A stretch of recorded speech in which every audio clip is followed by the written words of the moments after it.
Charles, before you start, I have just a few bits of information to share about you that I think people would appreciate hearing, and then we can start in.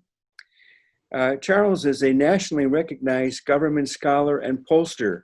You may recognize him as a member of the election night analysis team for ABC News.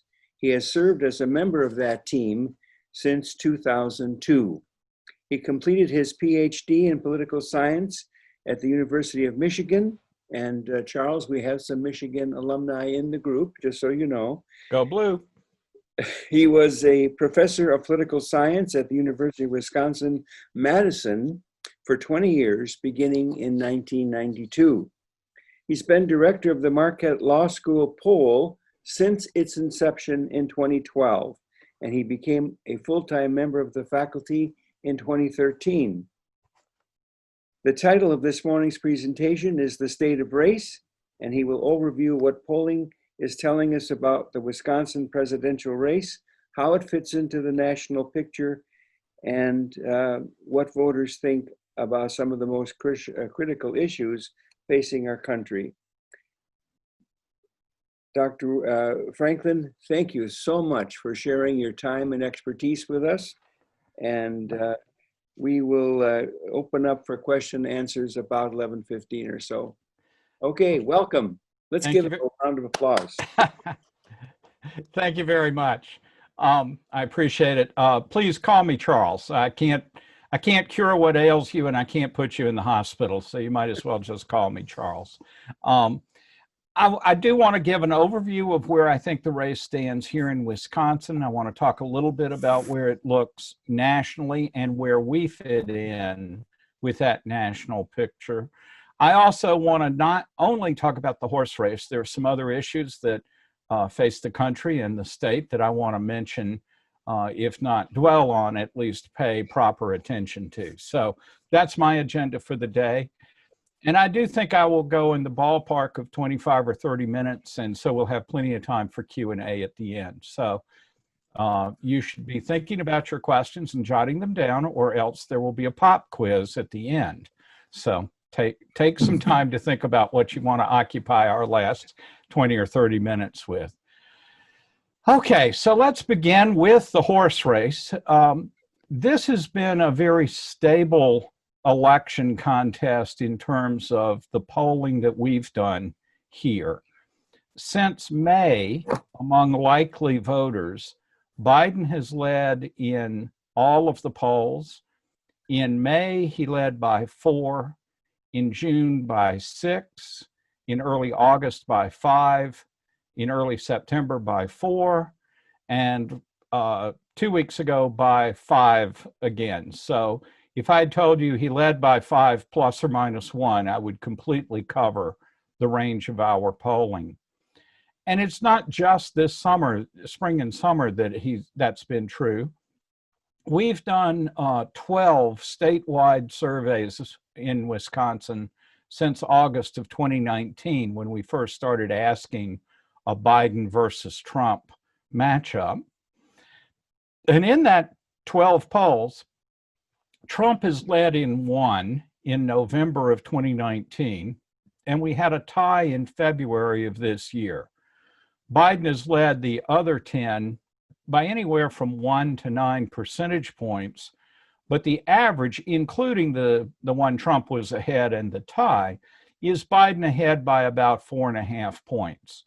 So that's awfully close to the 5 points we have him ahead now, and the average of 5 since May. This is a lot smaller variation than we saw in the 2012 election or the 2016 election, where candidates moved up and down quite a bit. I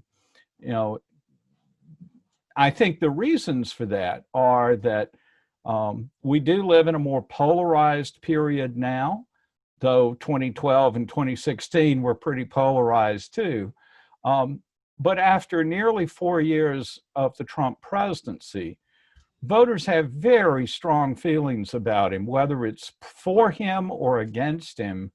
Voters are kind of remarkably strong in their views. About 35% of Wisconsin voters say they strongly approve of the job he's doing as president, and between 45 and 48% strongly disapprove. So that leaves us with 20% or less who only somewhat approve or somewhat disapprove. By the way, there's about twice as many somewhat approve as somewhat disapprove. There are more people with mixed positive feelings towards the president than there are people with mixed negative feelings. It's as if the negative feelings are so powerful that they're almost all strongly disapprove, whereas the positive feelings do have a bit of a mix. And there are some folks, roughly about 15% or so of the population, who are somewhat ambivalent, but on balance, favorable to the president. This is a strong foundation on top of partisanship, which is a very strong foundation as well. If we look at voter loyalty, Trump is getting between 88 and 91% of Republican votes. Biden is picking up between 6 and 8 or sometimes 9% of Republican votes, so a little bit of crossover there. On the Democratic side, though, Biden is typically between 93 and 96 or 7% of Democratic voters, with just 2 or 3% of Democrats crossing over to Trump. Finally, independents were favoring Trump into March, but beginning in May came to favor Biden and have continued to support Biden by a margin of about 5 or 6 points, not a large margin, but a consistent pro-Biden lean. There we go, get that word out. And so this is the fairly stable situation we find ourselves in. A little bit of a shift among independents over the spring, but partisans still pretty solidly locked in, with just a small edge among Democrats in loyalty compared to Republicans in loyalty. A little bit of a confusion is that once the Elections Commission added the Libertarian candidate Jo Jorgensen to the ballot in August, we've started including her in the survey in September and October. And she's gotten 4% of the vote in both of those polls. The Libertarian candidate in 2016 got 3.5% of the vote, of the actual vote, statewide in 2016. So that 4% seems a little high. That's typical of third-party candidates short of just before the election, as voters that are not thrilled with either of the major party candidates may pick a third name if it's offered to them. As a result of adding her to the question, we saw both Biden and Trump's votes fall by 1 or 2 percentage points when we added her. I don't think that is an actual drop in their support so much as it is a reflection of people who might be willing to pick a third name if they're not satisfied with the top two. We'll see. Our last poll will be out on the 28th of October, and we'll see in that poll whether Jorgensen's support has fallen at all. One of the big differences between 2016 and this year is the percent that are not willing to pick one of the two major party candidates. So this includes third-party voters, but it also includes those who say they're undecided, don't know, might vote for someone else, I'm not quite sure who. And what we saw in 2016 at this time, early October, was about 18% were picking someone other than Clinton or Trump. This year, that number's about 10%. So in terms of uncertainty about the election, we still have 10% who in principle could vote either way, or not vote, or stay with the third party. But that is not just over half of what it was 4 years ago. Another source of change or instability in preferences is the group of people who are unfavorable to both of the major party candidates. And again, in 2016, in my polling, 22% were unfavorable to both Clinton and to Trump. The exit polls had that at 21%. And of those unfavorable to both in the exit poll, 60% voted for Trump, just 20% voted for Clinton, and 20% voted third party. So that was a really remarkable lopsided choice among people who, to all appearances, are or were in 16 genuinely ambivalent between the two candidates. But when it came to choosing on election day, in the exit polls at least, went very heavily for Trump. The same kind of pattern occurred with late deciding voters in 2016. Those who said they had decided in the last week of the campaign in the exit poll went 2-1 for Trump over Clinton. And so this is where the substantial amount, I believe, of the errors in the polling in 16, including mine, I had Clinton ahead by 6. And of course, Trump won by 0.77 percentage points. But a lot of that shift doesn't seem to come from underrepresenting, say, the rural and Republican or Trump areas of the state, but rather seems to come by these ambivalent or undecided voters who broke much more heavily for one candidate than the other, to a degree that we don't normally see. Normally, ambivalent and undecided voters split pretty close to what the overall election outcome is. And that was decidedly not the case in 2016. While it's possible that same thing could occur this time, compared to 18% undecided or third party last time, we're at 10.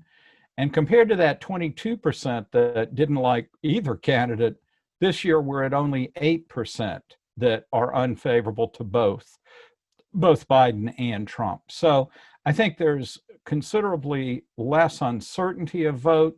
There's considerably less dislike of both candidates. And maybe more important than anything else, there's an incumbent president with a 4-year-long record in the White House. In 2016, people that were maybe not pro-Trump, but were anti-Clinton, could imagine Trump in any number of ways as president, based on his television show, based on his reputation in business and elsewhere. And they could imagine either good things or bad things, but it was largely an act of imagination in guessing what he would be like as president. Now, after 4 years, there's nothing left to the imagination. People know very solidly what kind of president he has been, what kind of president he will be in the next 4 years. And that's another factor that greatly reduces both ambivalence about the candidates and uncertainty about who you prefer. So we're still in a situation where, in my polling, neither candidate is passing the 50% threshold. And that's largely because of this 10% third party plus undecided.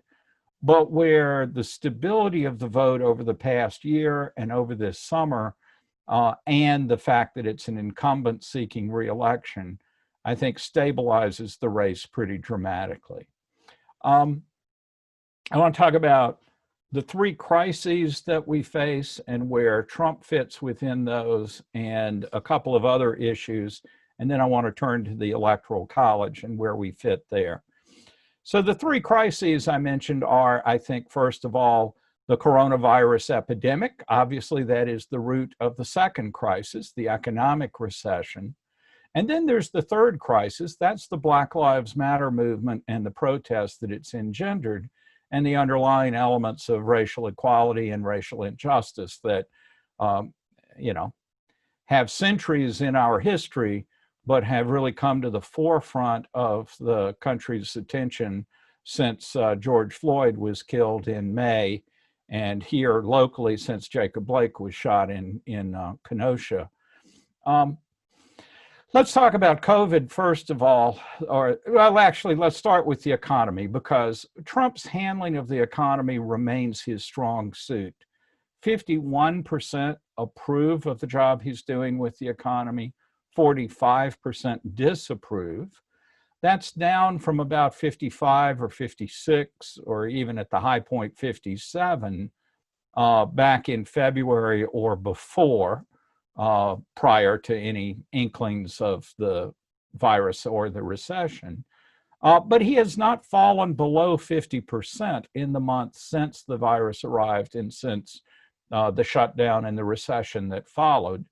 By the same token, as unemployment has improved here in Wisconsin, his overall approval of handling the economy has not improved along with falling unemployment rates in the state. So it doesn't seem to be responding a whole lot to the ups or downs of at least the employment situation in the state.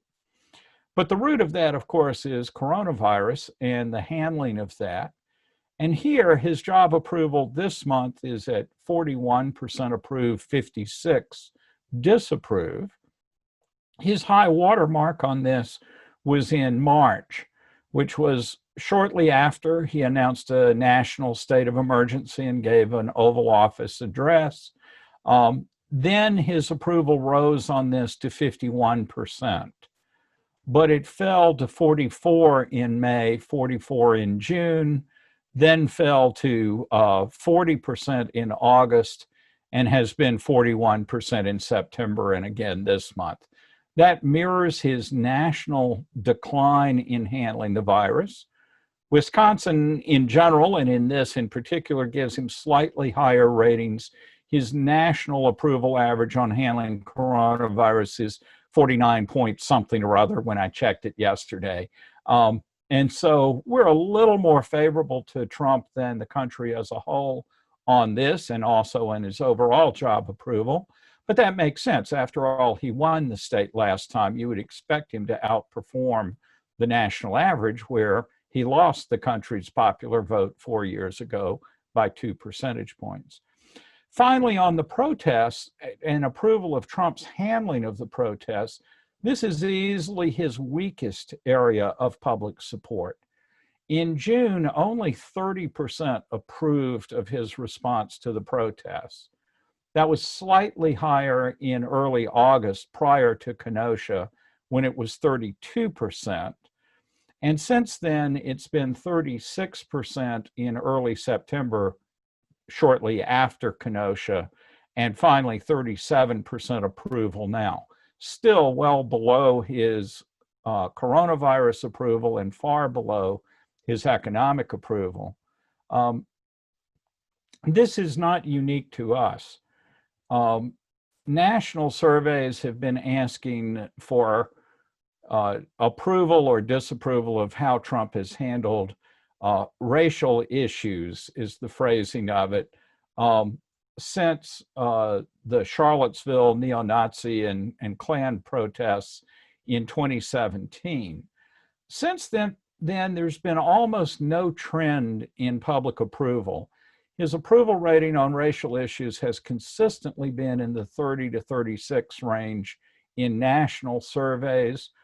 When the Black Lives Matter protests erupted this summer and questions were asked specifically about those protests, he was also in the 30 to 36 range. And now those national surveys are back to the question framed in handling race relations. And again, he's still in that 30 to 36 range. So there's neither been improvement nor a fall in approval ratings for him on this. Here in Wisconsin, there's been a little bit of an edging up from that 30 that we saw in June to 37 now. But most of that movement has been among Republicans. We can see that Republican approval of the president on handling protests jumped up following his visit to Kenosha. Prior to the visit, 60% of Republicans approved of how he was handling protests. After the visit, 80% of Republicans approved, but it barely budged up 2 or 3% among independents and actually down 2% among Democrats. And so this is a prime example of preaching to the choir. He got a hearty amen from the choir, but it's not the choir that fills the collection plate, if I can strain the analogy a little bit. He's failed to reach to the voters that he needs to convert to his side.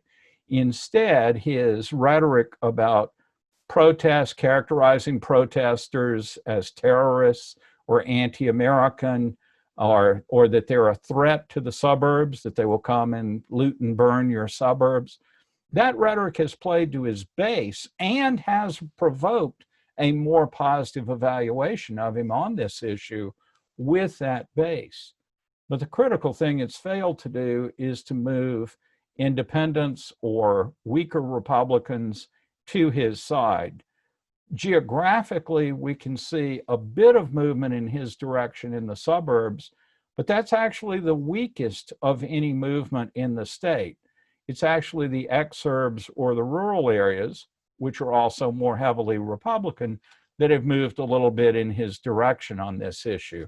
So as a result, the rhetoric has not helped his vote, which, as I said, has remained at 5 plus or minus 1 over this whole period, even if it may have solidified opinion among his Republican base to see the protests more in the light that he wants to cast it in, rather than an alternative view. I do want to say a little bit about the Black Lives Matter movement and public opinion about it in the state, separate from the presidential race. In June, we saw, I think, a kind of remarkably high level of sympathy for the protests and for the Black Lives Matter movement. In June, 61% approved of the protests, and 59% had a favorable view of the Black Lives Matter movement. And this wasn't immediate. We did our interviews in mid-June. And so it wasn't only the George Floyd killing that was so vivid in videos, but it also included the burning and looting and destruction in Minneapolis. It included some of the initial protests in Milwaukee and Madison in particular. So it's not as if we got this only at a moment where there was only information about George Floyd and none of the more negative things that happened as part of the protests. And of course, many peaceful protests. I'm not trying to diminish that, but my point is simply the negative images were certainly out by the time we did our survey. Nevertheless, 61 to 36 approved of the protests in June. And on Black Lives Matter, it was 59% favorable, 27 unfavorable. So those were very high numbers for here. But then they fell off over the summer, but they fell off before Kenosha happened. And I think they were a consequence of 2 months in June and July leading up to our August survey, in which President Trump portrayed the protests in the ways that I've already characterized. Also, as continued protests did involve more examples of destructive behavior, including pulling down statues in Madison and assaulting a state senator here. And so there were negative things that happened over the summer that maybe were a little more negative on balance than some of the things we saw in the early days of both the protests and the police response to those protests.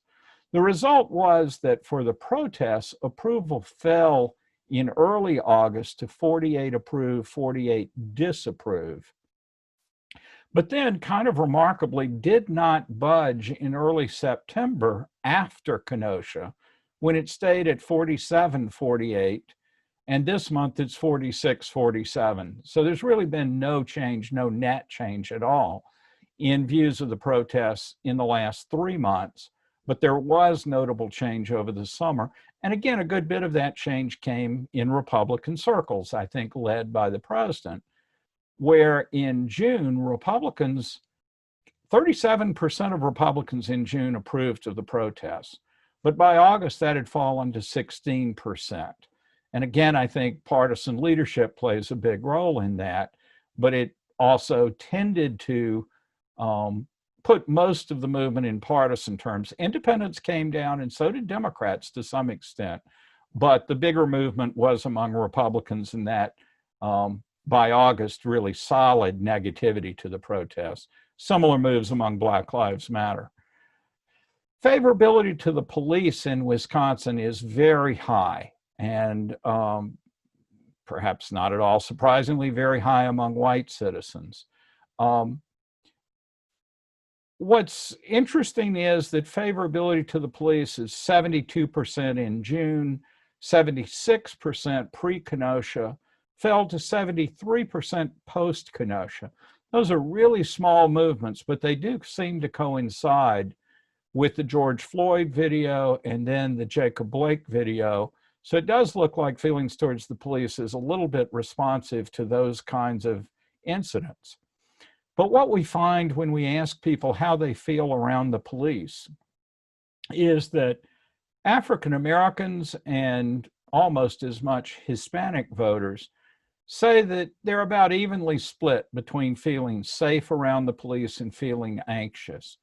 But among white respondents, 90% feel safe, only 10% feel anxious. And I think this is a vivid example of how different the experiences of the police are between people of color and white respondents.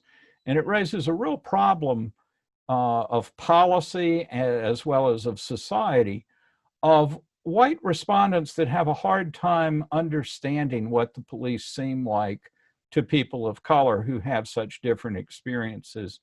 An example of this is we've asked a couple of times over the summer whether police shootings of Black people are isolated incidents or are part of a broader problem.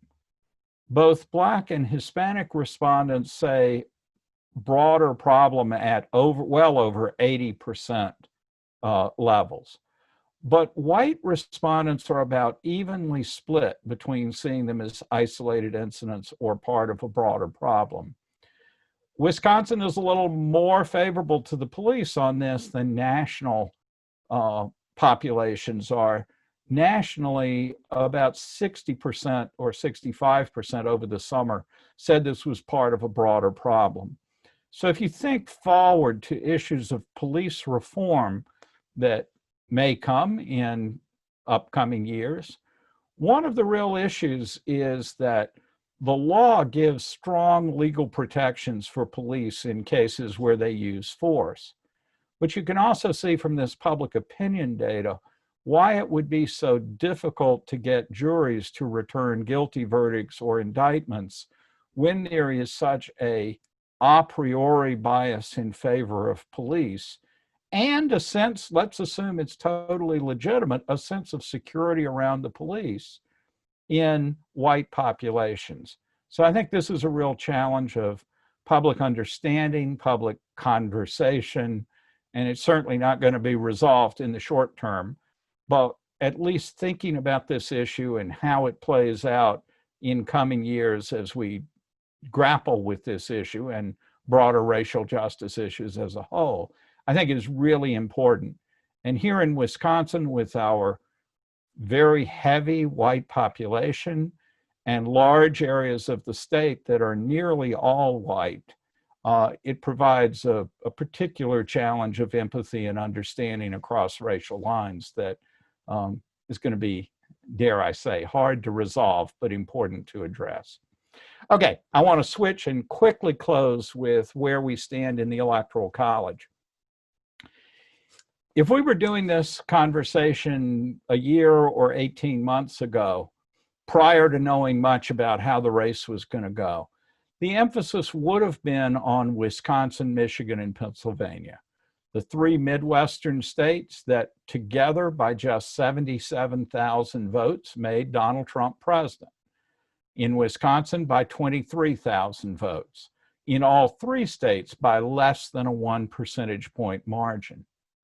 The challenge a year or 18 months ago for Democrats, no matter who the nominee was, would have been that if there were no other states that could be flipped towards the Democrat, from Trump to the Democrat, and there were no states that Trump was going to flip from Clinton to himself, then these three battlegrounds were all three necessary for a Democratic Electoral College majority. It would not be enough for the Democrat to flip Michigan and Pennsylvania if they didn't flip Wisconsin as well.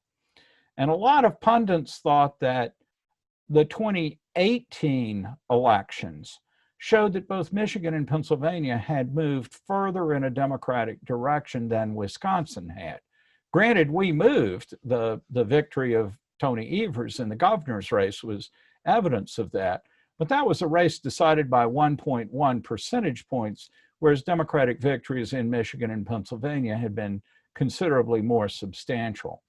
So this led a lot of people to think Michigan and Pennsylvania were the most likely to flip, but that Wisconsin could easily be the tipping point state in the Electoral College.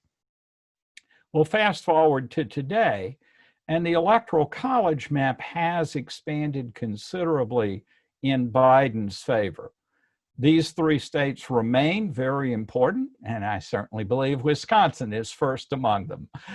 But there are some other states that voted for Trump last time where the polling, at least, is currently showing Biden with a lead.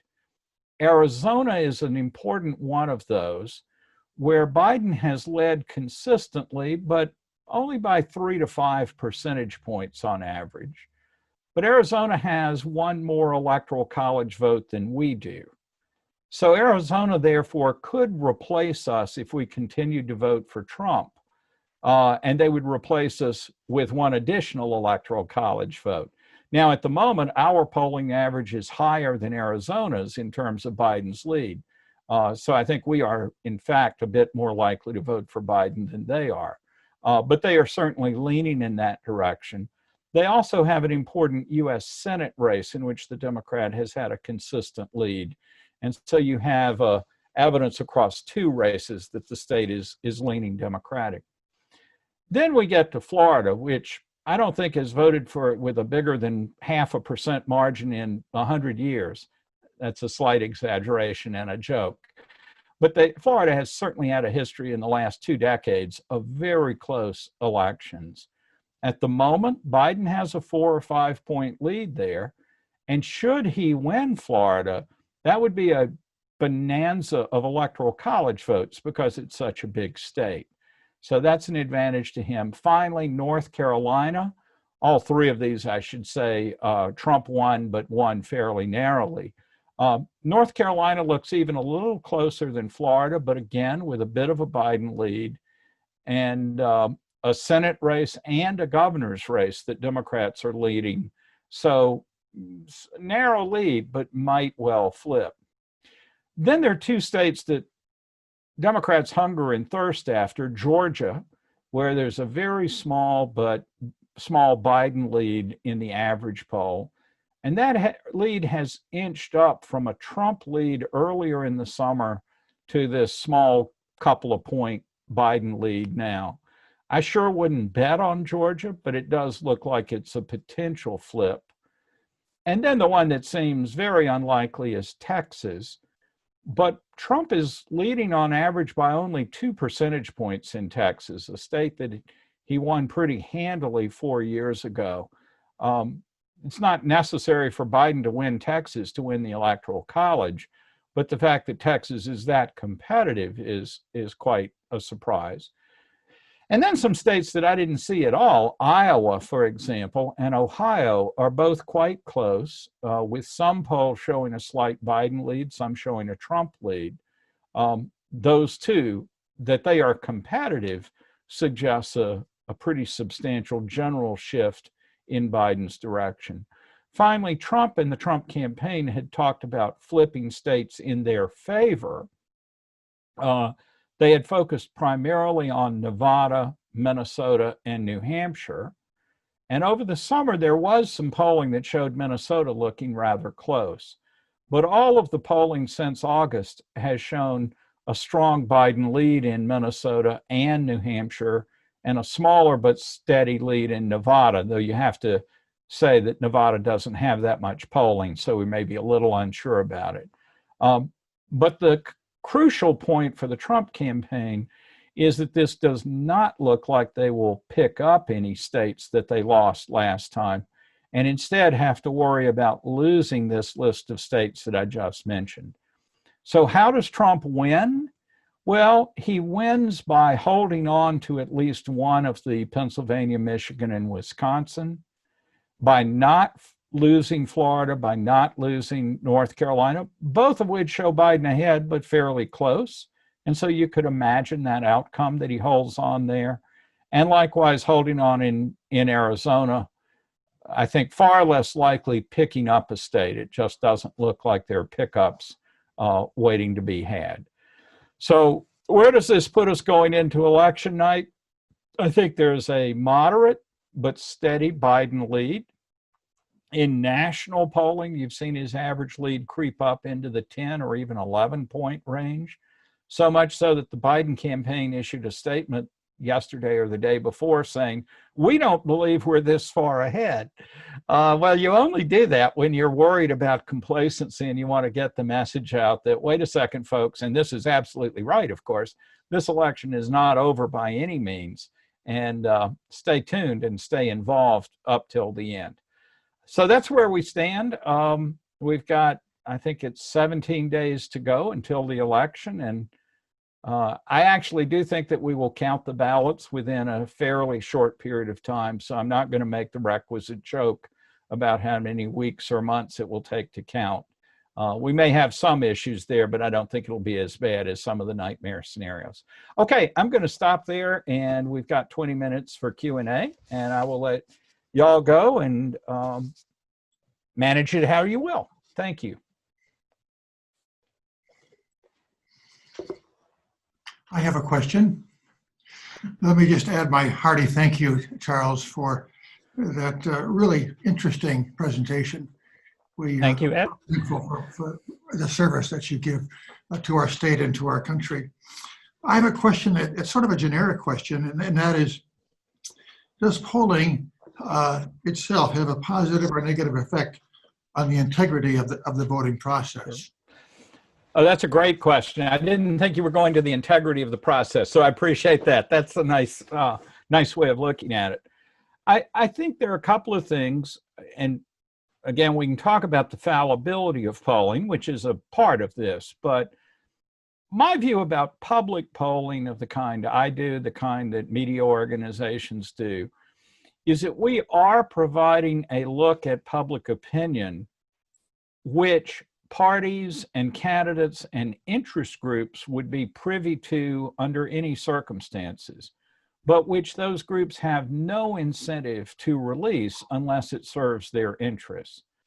So I put my small d Democrat hat on, and I genuinely believe this, that what our service is to provide that information openly to the public for debate or rejection or acceptance. But the main point is it means that if an issue is popular, we can say so. If an issue is unpopular, we can say so. Whereas if you're the interest groups involved in that issue, you can keep that to yourself or use it for your campaign's gain or loss. So in that way, I think we do provide some notion. Now, the problem of validating elections is a lot trickier, because if I say Clinton's up by 6 and she loses by 1, was the election stolen or was my poll wrong? I'm going to continue to believe it's more likely that my poll was wrong, because I have to believe in the underlying integrity of election officials and the vote count, and I do. I think these folks are seriously dedicated to counting the votes accurately and in as timely a manner as they can. And I have yet to see any evidence that it's the election officials that try to interfere with elections. There's a lot of issues about how easy or hard it is to vote, and in some eyes those look like voter suppression, in other eyes they look like ensuring integrity. And I'm willing to see, if we could have a good faith argument, a good faith discussion of those issues. But I think in terms of the accuracy of the count, and this has sure been looked at a lot by political scientists since 2000 at least, I don't think we've seen any evidence of systematic distortion of results or falsification. So I think there are value of polls, but validating election results is probably stretching the power of polls a bit. Thank you. Yeah, I was wondering, have you found that, say, like, was last month or the month before, like 250 national security analysts, former, came out and said that Trump was bad for the United States.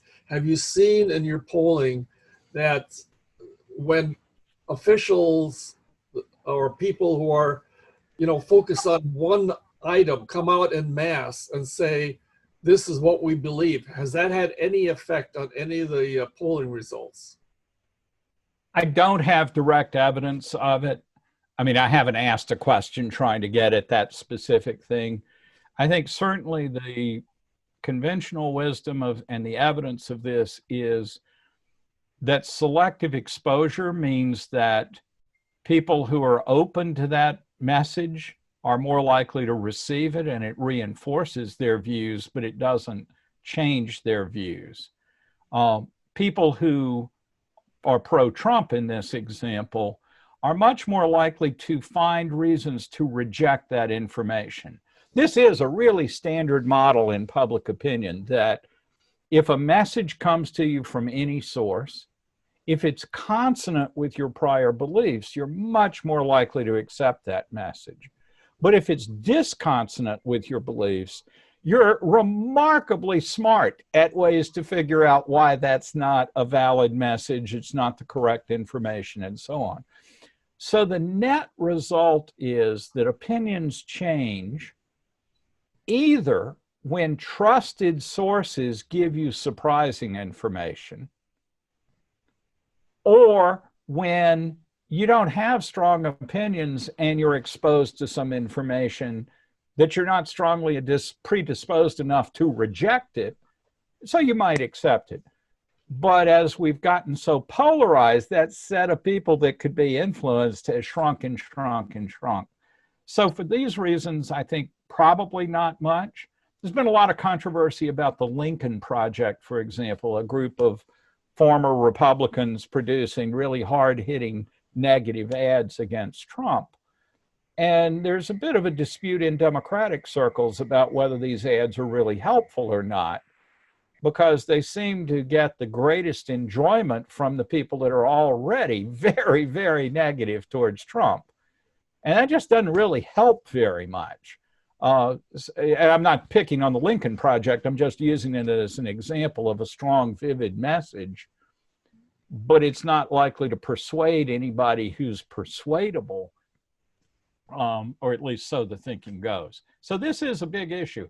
It matters in a broader sense that there is such a big segment of the intelligence community that feels this way, but in terms of tilting individual voters, it's probably pretty limited.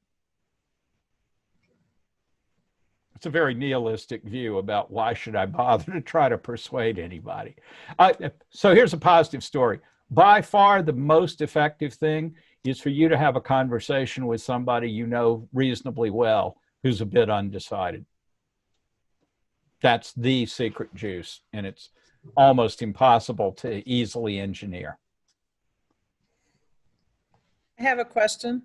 Mm-hmm. Do you have any prediction on voter turnout, both state, Sure. national, and the significance of it? Sure. If a high turnout favors either candidate? I think it's going to be high. There is obviously the uncertainty about, the barriers to voting this year, whether it's in person or absentee.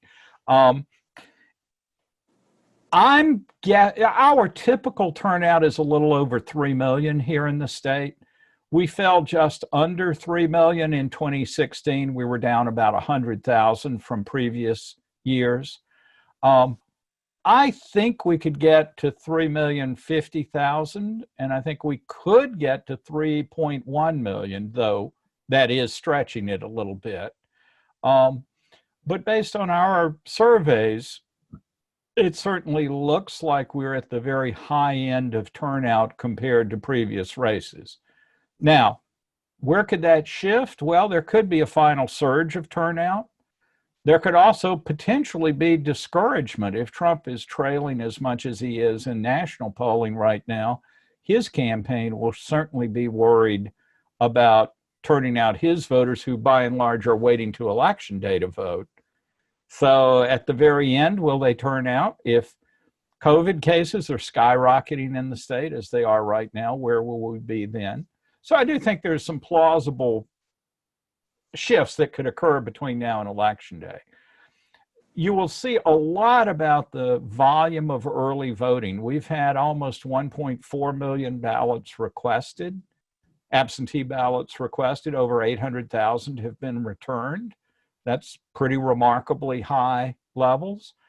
The trouble with early voting is, for the most part, you're just moving people from election day to early. You're not necessarily building the total electorate in the process. And so for that reason, I'm quite skeptical at looking at early voting results or totals and inferring from that that overall turnout will be high. That, all of that said, I think it will be high. I think it's hard to say. Our data show not much of a partisan advantage for either party. In other words, they're both about equally likely to turn out. They're both about equally likely to say they're excited about voting this fall. In 2018, Democrats had a clear advantage, but not this year. It looks pretty even. So I think that's where we stand. I have to say hi to Bonnie. I hadn't seen you there. Well, I was just going to ask a question, Charles. So I just Sure. wanted to know that I was here. I listened. I want to switch gears a little bit. You talked about the response to the Black Lives Movement over the summer and that it was primarily positive, at least in the early going. Do you have any sense of how this compares to what happened in 1968? And I know that takes us all back a ways, but sorry, Seth. Well, some of us less than others, let me tell you. I think that there was less positivity in 68. There was certainly positive response to the assassinations that took place. Martin Luther King, most notably on the purely racial side. But I think we have to call them riots that occurred in cities afterwards were much more negatively viewed in that time than the protests now, even though the protests have had vandalism and violence. On balance, they've been vastly more peaceful and more positive than what we saw in 1968. And so I don't think that they're really comparable, but we sure heard a ton of comparisons to 68 and the law and order message and Nixon and so on.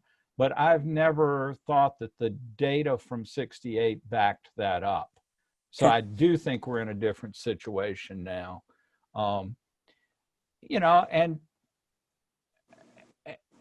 when you have video of George Floyd and Jacob Blake, you have strong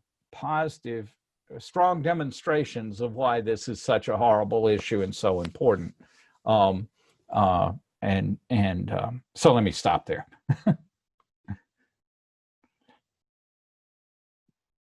Charles, I really appreciated those the key information you shared around the 2016 election, in which undecided voters were almost double what they are today, and then voters who viewed both candidates highly negatively, that those didn't break evenly, that they broke decidedly Republican. So I think that's such an interesting piece of information for why the polls were off in 2016. Yeah. And then also in 2020, you said that should sort of stabilize things. Those were numbers for Wisconsin. Do you have an idea of the other battleground states and what that's like? Yeah, it was true in Michigan and Pennsylvania as well, though Wisconsin's disproportionate break was a bit bigger than it was in those other two states. But there was post-election a commission of the Public Opinion Association that did an in-depth dive into this. full disclosure, I was a member of that commission, but contributed modestly to the overall result. But the conclusions of that were a few technical issues. Taking education into account is probably the one that's been most prevalently talked about. But we also did find a lot of evidence in national and other states of this shift among late deciders. There's more controversy about whether the Comey letter before the last week of the campaign was itself decisive in shifting people. There, the evidence is more mixed. My view, and this is clearly just mine, not the Public Opinion Association, is that voters here were genuinely ambivalent about Trump, especially Republican voters who, remember, had voted against Trump in the primary, voted for Ted Cruz in the primary, and Republican leadership in the state, including Governor Walker, had backed Cruz in the spring and were of different degrees slow to embrace Trump over the summer and fall. And so I think we saw a lot of Republicans in the fall in our surveys who were not fond of Trump and were conflicted. They were part of that 22% unfavorable to both. But the degree of antipathy that the typical Republican held to Hillary Clinton was enormous. And so when push came to shove in the fall, we saw Republicans go to the polls, actually vote for Senator Johnson, and then a fair number didn't vote for president, but did vote for Johnson. But even more voted for Johnson and then also voted for president, and in the process voted for Trump. And I think if you look at where our poll, my poll, was off, it was not in turnout. We divide the state into 5 regions, and we were within 1.5 points of total turnout in each of those 5 regions. So we weren't over or underrepresenting one type of place or another. But where we were badly wrong was in the suburbs between Milwaukee and Green Bay, where the actual vote was still less than what Romney had gotten 4 years earlier, but was considerably higher than what our polling showed a week or 10 days before the election. And I think that's where this ambivalence or really divided sense of who can I support really broke asymmetrically. And that's the thing to worry about. If I might as well share the things that keep me up at night. So those are, first of all, that we could have a similar kind of late shift. And there are people that are ambivalent, but I think there's less evidence of that. And then the second is the turnout issue.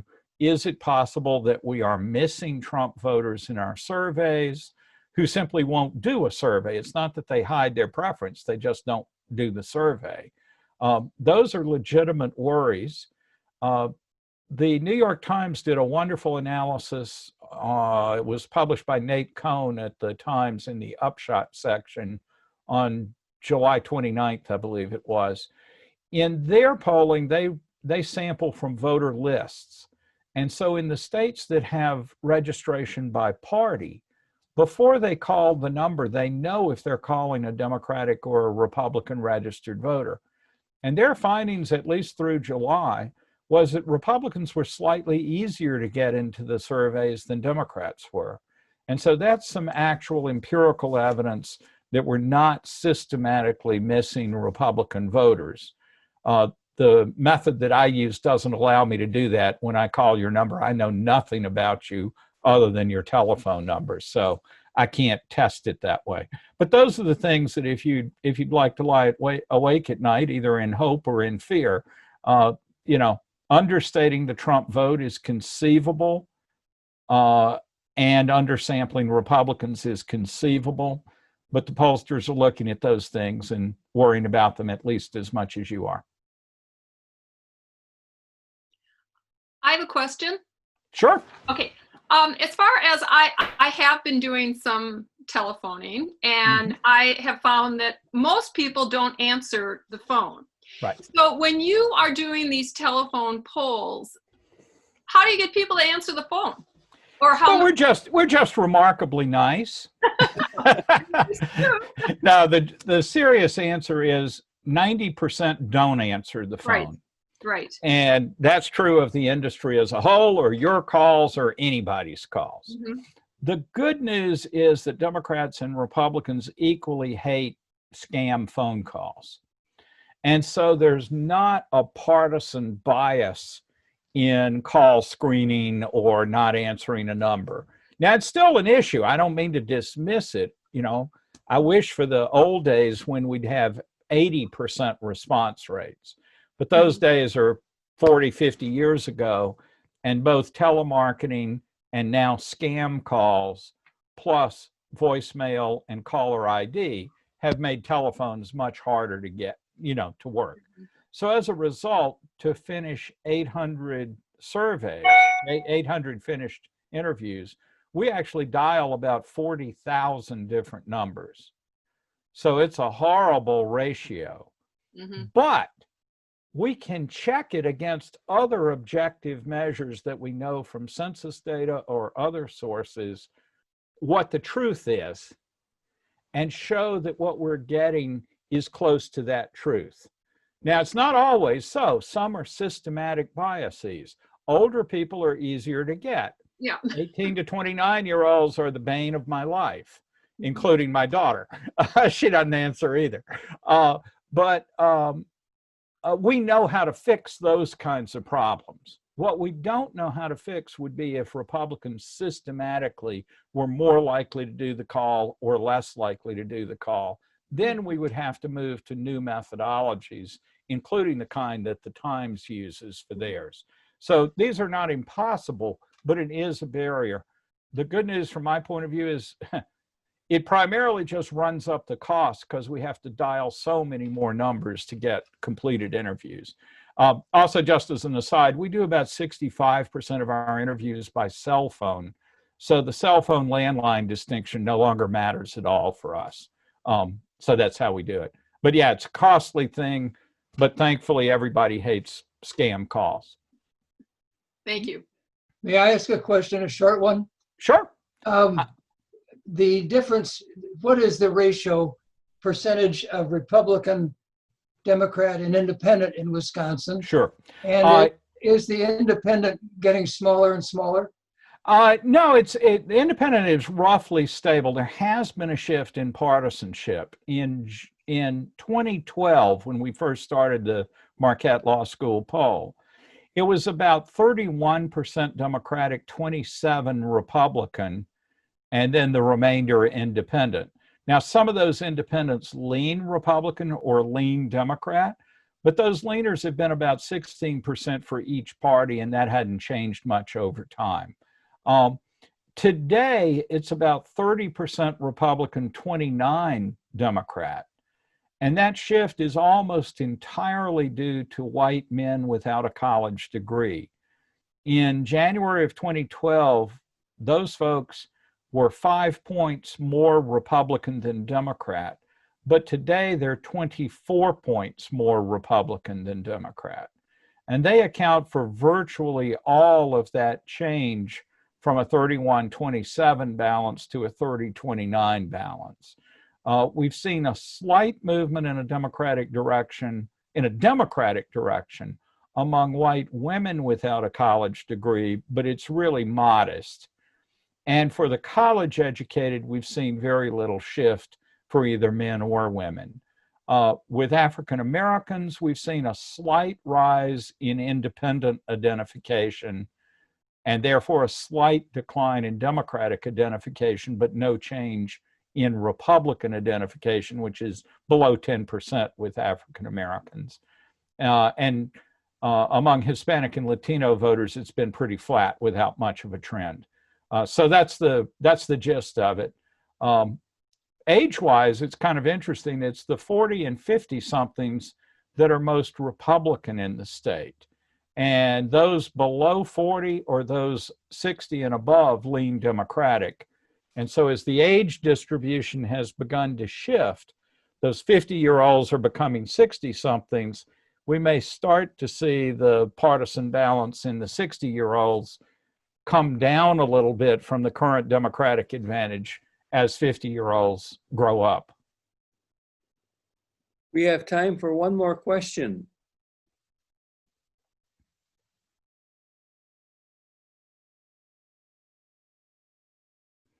Okay, Okay. well, Going, gone.